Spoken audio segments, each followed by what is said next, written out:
Welcome back to the Transition Blueprint because every transition deserves a blueprint. I'm Michelle McKenzie, a career transition and executive coach and founder and chief insights officer at Empowering Insights. Welcome to the Transition Blueprint. Michelle Mohammed, a certified financial planner, professional who specializes in life's major financial transitions, serves as the managing partner and senior wealth advisor at M&M Wealth Advisory. If you checked out the episode before this one, you would have met Michelle before, and this is a continuation of the M&M special with Michelle Mohammed and Michelle McKenzie. Now, this time we are flipping the script, and Michelle will be interviewing me to get my perspectives on career transition from my position as a career and executive coach. So, Michelle, this is very interesting. This is part 2 of turning setbacks into setups, a blueprint for career success. We talked about financial success in the first part, and this is a blueprint for career success. So, I'm turning it over to you, my friend. Before we get into that, I have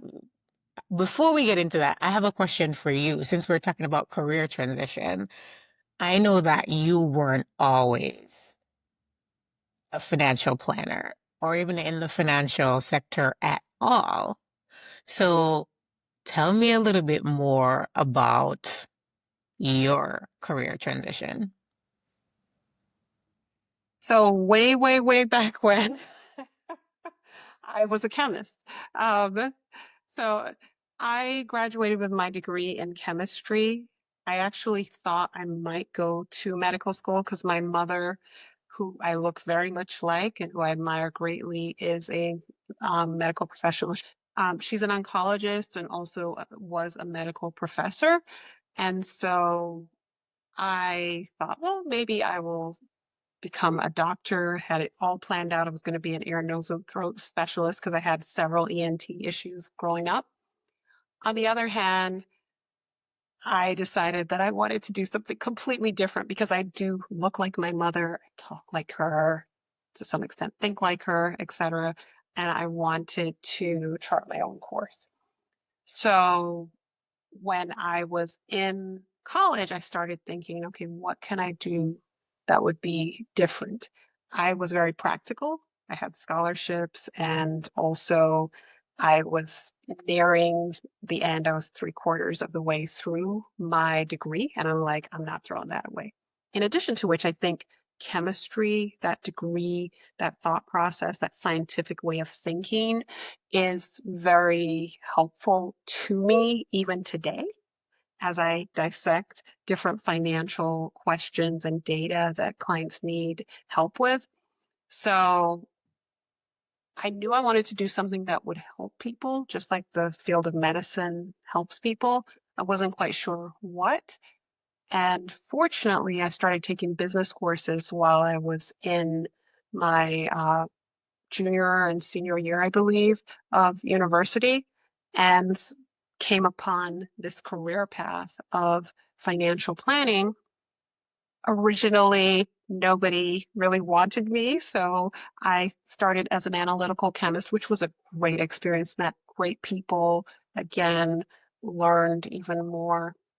But I knew I didn't want to be in a lab doing research. It's important work and it should be done by people who are passionate about it. And I was not passionate about it.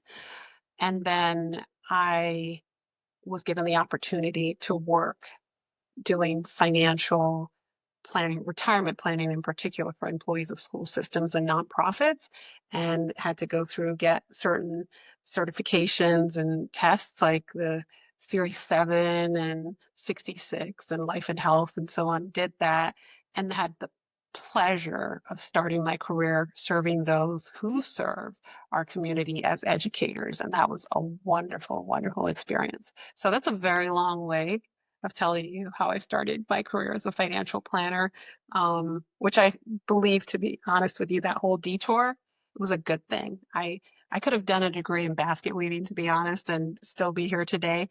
But the truth of the matter is, again, that thought process that I learned from being in the sciences has helped me and served me tremendously, and more importantly, has helped my clients. I love the fact that you use the word detour, and also talking about what you studied in college versus what you're doing now, because in upcoming episodes, I'll be having that conversation about career exploration and where does it start and that college to career transition. So I love that this is a little bit of a setup for those conversations. But for the audience, what if, and those who are experiencing job loss right now, what if a career detour like a job loss was actually a destiny in disguise? That thing that is pushing you in a different direction that you should go. Because initially, the shock of losing something that you love, that you've spent a lot of time doing, you went to school, you studied, spent lots of money, invested a lot of your time, years, because our careers take up so much of our lives, right? Doing this thing and it's gone.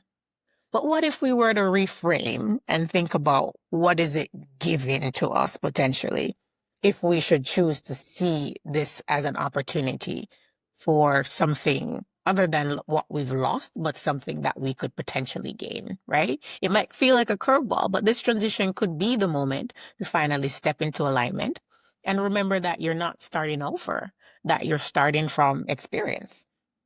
The skills, relationships, and grit you've built are your launchpad to the next level of your career. Every great story has a turning point, and this might be yours. Career transitions can be invitations to grow into your next level self. So we're going to talk about what to do next, the real-time needs, the actions that matter, and how to start building forward from today.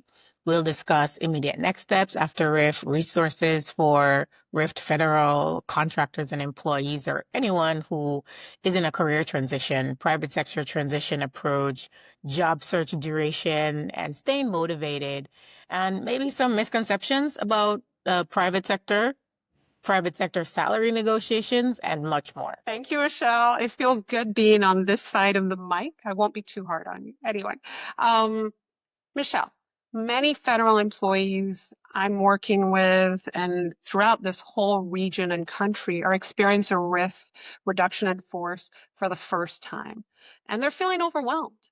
So what are some immediate steps they should take regarding their career after being notified of a layoff? Breathe. Breathe through it. Take a moment to breathe and ground yourself.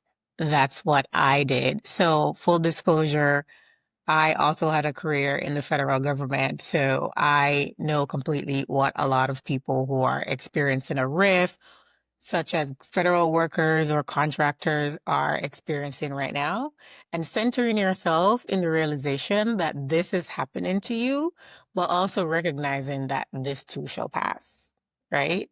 It is an essential step. This is a moment in time in your life.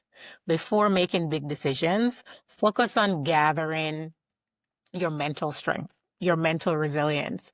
And at the end of the last episode that we did together, Michelle, I talked about a previous episode where we talk about dealing with the mental and emotional side of a job loss before even getting into the career transition piece, right? So reiterating that here, focusing on that piece, getting the mental clarity to approach the situation from a grounded perspective.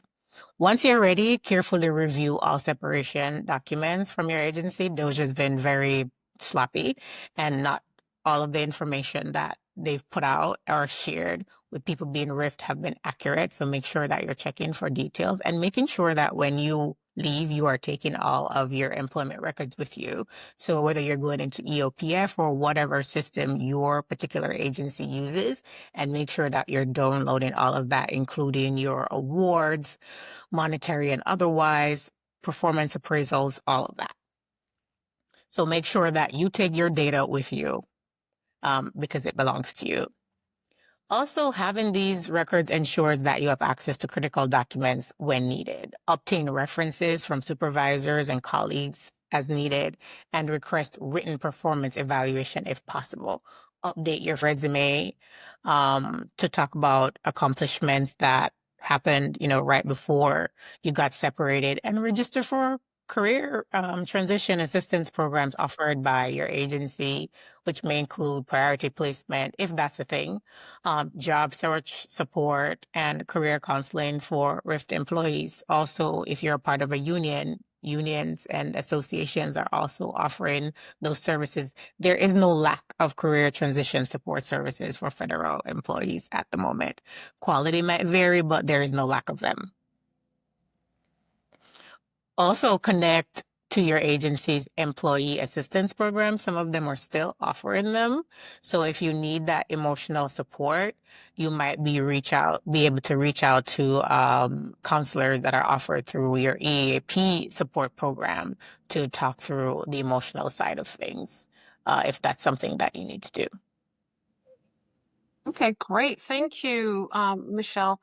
You gave a lot in that answer. I really appreciate that. What other specific resources are available to federal employees who have been RIFed that they might not know about?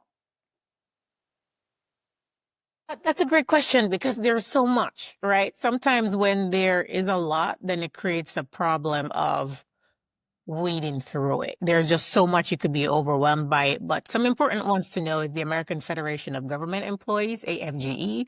They offer credit counseling for members, and federal credit unions provide career counseling and financial hardship programs. You mentioned some of those, Michelle. Additionally, the Federal Employee Education and Assistance Fund is offering a no-fee, no-interest loans of up to $2,000 for recently laid off federal employees. For USAID employees, the USAID Alumni Association is working on a fund to provide modest grants and a loan guarantee program. Employees can visit USAIDalumni.org for updates. They can also join the OR USAID community listserv by emailing orusaidcommunity@gmail.com. This is a vetted platform that shares curated resources, litigation updates, and administrative support for USAID staff. And for well-being and career support resources tailored to USAID, visit the community care page at oneusaidcommunity.org. So there are lots of services that are being provided, and this one, the oneusaidcommunity.org, supports the whole international development community, so not just USAID. So it includes contractors and others. So don't forget to also explore your state workforce development offices. In the DC area, for example, the DC Office of Employment Services and the DC Department of Human Resources frequently organize career fairs for government workers. If you're located in the DMV area, you can check with your local state to see what career fair opportunities that they have coming up. Make sure that you check with your state and local government to see what resources are available there as well. Thank you. Thank you. Many federal employees have spent their entire careers in the government, and they're just not sure how their skills are transferable to the private sector. So how should they approach this transition? Yeah, this might be a bit of a mental hurdle because we can become creatures of habit, and if you've been in a system long enough, you become institutionalized in a certain way in terms of how things are done.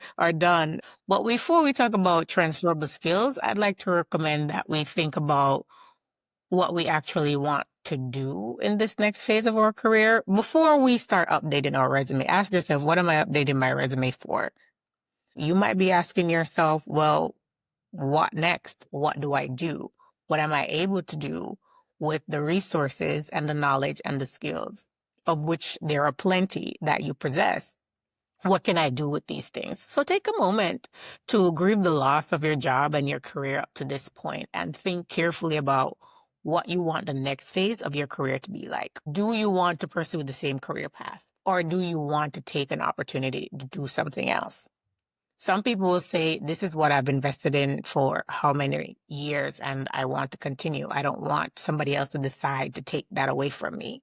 And others might be like, well, I've been thinking about some other things, other talents and interests that I have, that this might be an opportunity to pursue those. So there are different people, when they come to that fork in the road, what they decide to do, whether to continue along the path they've been on. And others might think, oh, I might go investigate and pursue what's over here. I've been interested in X thing for a while. Let me use this opportunity to see if this could be a thing for me. And so depending on what an individual decides to do, they can examine their skills and experiences and match it up to the new positions or career direction that they want to pursue. And they can start doing that by deconstructing their government experience into transferable skills categories like project management, right? You do project management in the government and outside of the government.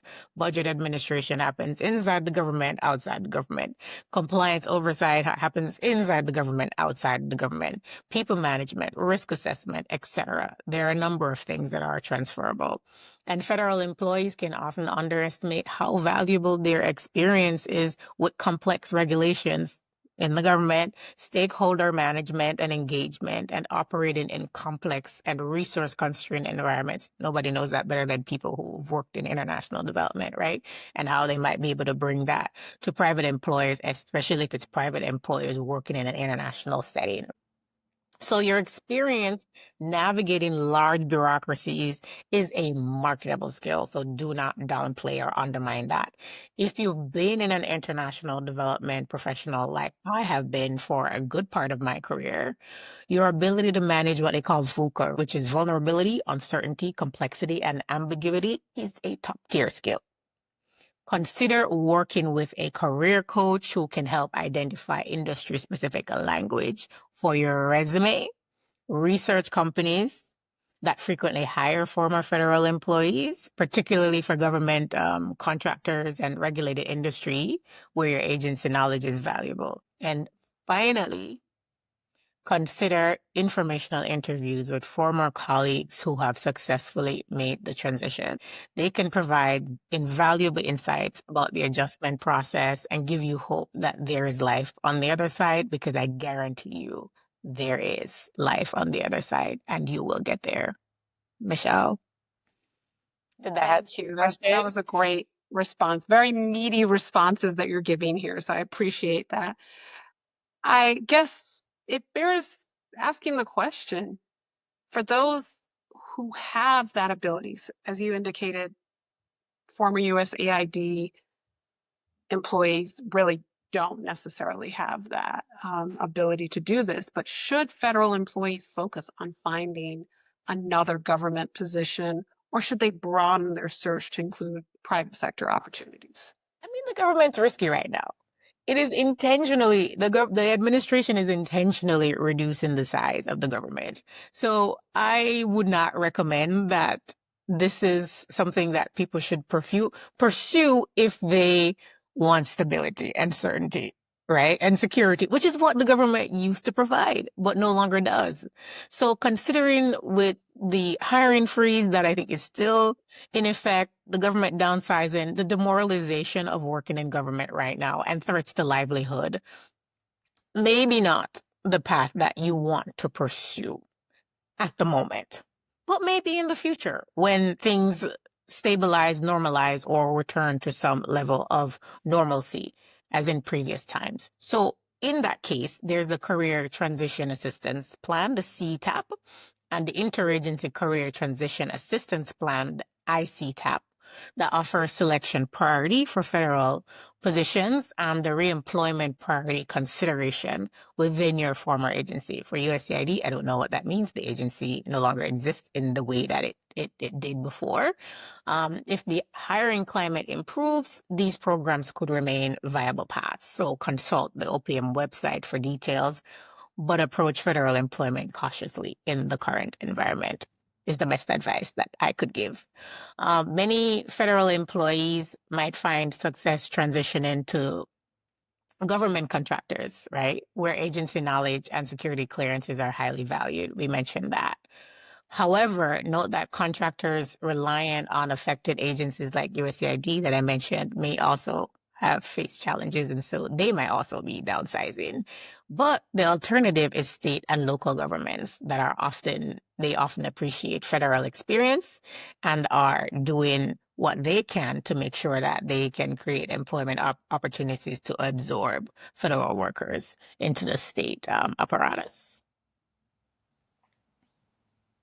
Those are really good points. I will say, as a financial planner, questions that I would ask folks would include if they're very close to getting to the 20 years and would have a higher pension calculation, if they do have the ability to continue in the government, either that might be a different role or reduced income role.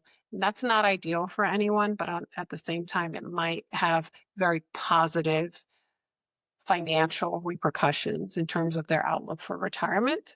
So I think you make excellent points about the viability of government employment considering the reduction in force. However, I think it bears a good That is a conversation with your financial fantastic plan. Yeah, that is a fantastic point to add that if you are close to retirement and you need just a little bit more, right? So again, it's a strategic decision, right? That is more short term versus long term because like, okay, I might need a year or two. Let me just hang in there. So it's like, what gets me to where I want to go? Exactly. Right. And Yep. so you might need to make that decision. And it could be just sort of taking any position within the government that might not be tantamount to what you had before, but to remain in the system so that you can get what you worked for this entire time. Because no one wants to have done all that work, right? And then not be able to get the benefits that they've worked for this entire time. So thank you, Michelle, for adding that. And as for, well, how should people pursue employment now, whether they should cast a wide net or focus their efforts more strategically? I say job search takes a lot of time and emotional energy. And I think it would be preferable for people to target what they want to do instead of just casting a wide net. Because that can take a lot of energy. Because the more clarity you have about what you want to do, then you can be more strategic about how you are moving forward. Could mean taking a transition job, right? That meets your immediate financial needs, but doesn't have to be a permanent solution. But if you're considering a bridge job, it would make sense if that bridge job sort of aligns with the new direction that you want to go in and you're using it as a pathway instead of it just being a bridge job for the sake of being a bridge job. So trying to be more strategic about where you look for your bridge job. And to remind people that even though we're in a difficult situation, that we need not make decisions from a place of desperation. I was watching a clip recently. I'd seen it before and it resurfaced for me again with Leslie Jones, the comedian. And she was recounting a conversation with Cat Williams, who's also a comedian.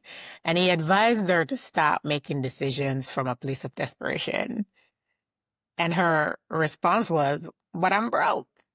And he countered, you're not broke. You just don't have any money, right? But you have talent. And I want to remind all of the viewers, right? You do not need to make important life decisions from a place of fear or desperation. You're not broke. You just don't have any money, but you have all this talent, all this learning, all this experience, all of these assets that you have with you that you can use to transition into the next phase of your life, right? So the same applies. Approach career transition from a place of talent and capability, not desperation. I think that's a really good point, Michelle. So what strategies do you recommend for addressing the employment gap on a resume after a RIF? Just explain it as it is. Let's not complicate it. I think everybody knows what's going on right now with the downsizing of the federal government, and you just explain it as such. You know, was I was one of those people who I got, laid off due to a reduction in force in the government. And so that explains the gap. But then talk about the things that you've been doing during that time, right? If you've been engaging in other things, and then talk about it, but stay there briefly, because that is not who you are. Talk about what you bring to this job, right? And what you have to offer. So address it for what it is. Keep it simple. Do not dwell. And then talk about what you bring to the table and what you bring to your employers. Thank you. I think honesty is often the best policy You in didn't doing do something. anything personally, right? It's not something that you did that got you riffed. It just happens. And, rifts aren't just happening now. They've happened before, and they happened in private sector and in the government. It's a thing that happens. So there's no shame in it. Say what it is and then say, but it's a great opportunity because now it's created an opportunity for me to bring my talents to you. So there you go. Reframe. Indeed, I do agree with you on that. So, how long should federal employees expect their job search to take, and how can they stay motivated during an extended search? So timelines vary, right? Some people have already found jobs. Some people are already transitioning. So for those people, it clearly hasn't taken them that long. But for others, it might vary. And it factors like your geographic location, specialization, the competitiveness of the jobs and positions that you are looking for. A lot of very qualified federal workers are in the job market right now, competing for limited number of jobs, because it's not as if there's an abundance of jobs. And especially if a lot of people are coming from a particular field or sector like international development, it can be a little bit difficult. So, having the willingness to change sectors, if that's something that you want to do, take an audit of your skills and experience and be like, well, what other sectors could my experiences apply to? I might need to think about, how do I transition? So make sure that you're reaching out to your state employment website to see what they have that are offering. I know the state of Maryland is really looking to provide opportunities where it can for federal workers. So make sure that you are looking at different places. So state and local government is there. And if you don't want to be in government at all, then in that case, start looking more broadly into the private sector. So I'd say that the beginning of the year, specifically January and February, and the fall months of September and October are prime times for recruitment. So keep that in mind. Okay, so that's very helpful to have that context. And what are common misconceptions federal employees have about the private sector job market?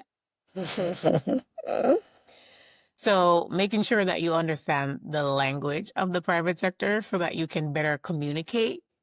And then also roles definition. Private sector positions often don't have clearly defined roles like in government. It's not quite the same, and it's not limited to like you're a GS and this is how you move up and all of those things. So getting acclimated to a different system and being prepared to work in more adaptable roles.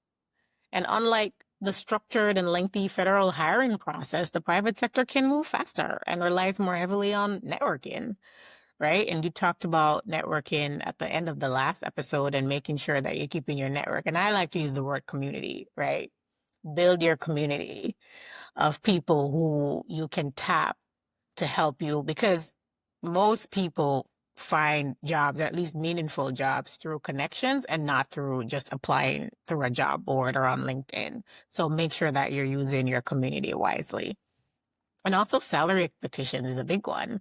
The way salaries are in the government, they're sort of fixed to like whatever scale you're on, whether it's a GS scale or an FS or something else, and how you can move up and the salaries that come with that. And it's all very public. Well, in the private sector, it's not like that. And you can negotiate more in the private sector than you can in the public sector in the government. And so be clear on that, right? Because salaries can vary significantly also depending on your field, on your location. So you may earn more, you may earn less. So seek to earn more if you can, because we all want that. Nobody wants regression, only forward movement, right? So negotiate like it matters. And you can negotiate for things other than salary. You can negotiate for benefits, for time off, for lots of things. So just understand that there is more that you can negotiate for than you would in the public sector or in the government. And just federal employees often underestimate the value of their experience with compliance, regulations, and navigating complex processes. Like I mentioned before, these are highly marketable skills that the private sector employers, appreciate. And so make sure that you're highlighting them in your application and in your interviews. I love that you're giving us such robust responses because that's what people need in these times. Another question would be, how can federal employees who have security clearances leverage those security clearances? Security clearances take a long time to get.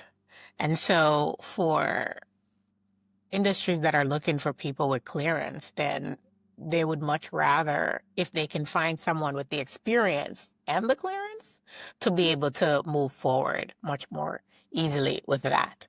If you want to leverage that in an industry that you have interest in and experience in, that is something that can help expedite things a little bit further for you. And also use specialized job boards that focus on cleared positions like clearancejobs.com, intelligence careers, etc. And network with government contractors who value people with a cleared status. What skills should folks focus on developing during their transition period to make themselves more marketable? Well, it depends on whether or not you are looking to transition into a different pathway. You might need some additional technical skills, right? So assess your current industry standard tools and software, making sure that you know how to navigate the tools and software that are required for the industry that you're moving into. Understand digital fluency, like AI is, the topic du jour. So making sure that you have some level of fluency in that, and then learn project management methodologies if you're going into a project management role, or if you don't already have a PMP like Agile and Scrum and things like that. And then soft skills, which a lot of people in government, especially if you've worked in international development like I have, having an abundance, adaptability, comfort with ambiguity. So you're making sure that people know that you have these abilities, and give some examples of scenarios in which you've developed them if you're in an interview, and refine your business communication skills to be more concise, and then emphasize your customer service orientation and certifications if you need them. So, and then entrepreneurial and innovation skills. So if you're of an entrepreneurial thinking, showcasing your ability to innovate and identify new ideas and ways to do that. So explore courses or workshops and anything that will help you to develop your thoughts and ideas for the direction that you want to go in. Thank you. That's a lot to digest, and I'm so glad that we're going to have resources at the end of this for folks to click in on. And I hope people re-listen because your answers are very specific and very helpful. Lots of resources there. So, as a money person, as a financial professional, one of the things that comes to mind, and it came to mind when you were talking about don't be desperate, is that I think people probably do not feel like they're coming from a position of power, which translates when they're trying to figure out salary negotiations. So, can you talk about that as they struggle with salary negotiations in the private sector after fixed government pay scales? What advice do you have for them? Think about all you lost in those fixed pay scales and how you can make up for it. Like now that you have those chains off of you, let's go get that money. Like Shackles are coming up. shackles are off. Sorry, I'm thinking about that song, Anyway, go ahead. Right? The shackles are off your feet. So go out there and dance. Dance your way into a higher salary. Like I said, not coming from a position of desperation that you just want to take anything that you're offered because you've been offered a job. But think about what you bring to the table. What are all of the assets that you bring to this new employer? And be unafraid. of how you position that when you're asking for what you're asking, and be very clear to back up what you're asking for. And remember that you can ask for and negotiate things that are not just your salary. So maybe if you've given a little bit on the salary part, that you then maybe ask for something else like more leave. Because a lot of people who are coming from the government are accustomed to more than 2 weeks of leave. So you might want to see how you can negotiate to have something tantamount to what you had before, or negotiate your health benefits or something else. But do not just accept what you are offered. Ask for more. I saw a quote on Instagram recently that says, ask for more. The universe is not on a budget. Ask for more. You deserve more. You've accepted less for a long period of time. No, ask for more. The universe is not on a budget. Ask for it. And when you ask for it, learn how to back up why you are asking for it and why you are worth it. Thank you. I think also, in my opinion, women tend to struggle with this even more than men. Absolutely. And so it's very important that women and men go in prepared to advocate for themselves and to feel like they are worth it. Yeah. So great point. Yeah. And one of the things that they can do, so men or women, is to practice negotiation scenarios with like a career coach or a mentor or a family friend or whoever, right? And be ready to articulate your expectations and justify them. Like, don't just say, I want this, but why? Because that's a question if somebody's asking something of me, well, why are you worth this? And be clear about why you are worth it in terms of what you are bringing to the table, and consider your total compensation, right? Evaluate the full package beyond the base salary, including your benefits, bonuses, all of those things. So, yep, go for it. Thank you, Michelle. What final advice would you give to federal employees who are feeling discouraged after being RIFed? Recognize that this transition, while challenging, is happening to thousands of capable professionals all at the same time. It's not a reflection of your value or your abilities. One day, and that day might come sooner for some people than others, right? Because we're not all on the same timeline. You may realize that it didn't happen to you, that it happened for you as an opportunity to grow and move forward. So many who have gone through similar situations report that it is ultimately led to new opportunities and career growth they wouldn't have otherwise explored, right? Because sometimes comfort can keep you stuck and stunted. And look at this as an opportunity to grow. The shackles are off. What new directions can you grow in that you weren't even thinking of before because you were comfortable? So look at this disruption as an opportunity for growth. It's almost your renaissance, your rebirth. So maintain perspective by connecting with others in similar situations through professional groups, as I mentioned before.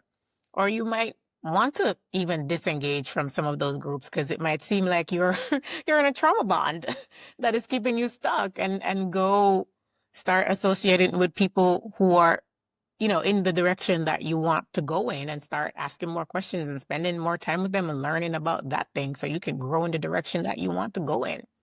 And most importantly, practice self-compassion and recognize that the emotional impact of job loss is real and deserves acknowledgement, and focus on aspects within your control, right? Your skill development, your community building efforts, and your application strategy. There's plenty that you can control, even though there's plenty that you don't. So focus on really being strategic about what you can control, and consider whether this transition might actually be an opportunity to pursue work that better aligns with your values and interests.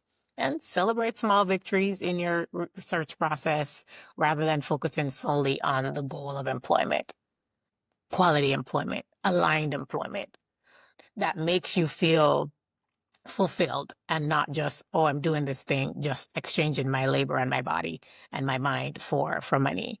This transition period will eventually become just another chapter in your larger professional story. Any additional questions for me? No, I think that you have done an amazing job of answering the questions I've had and then some.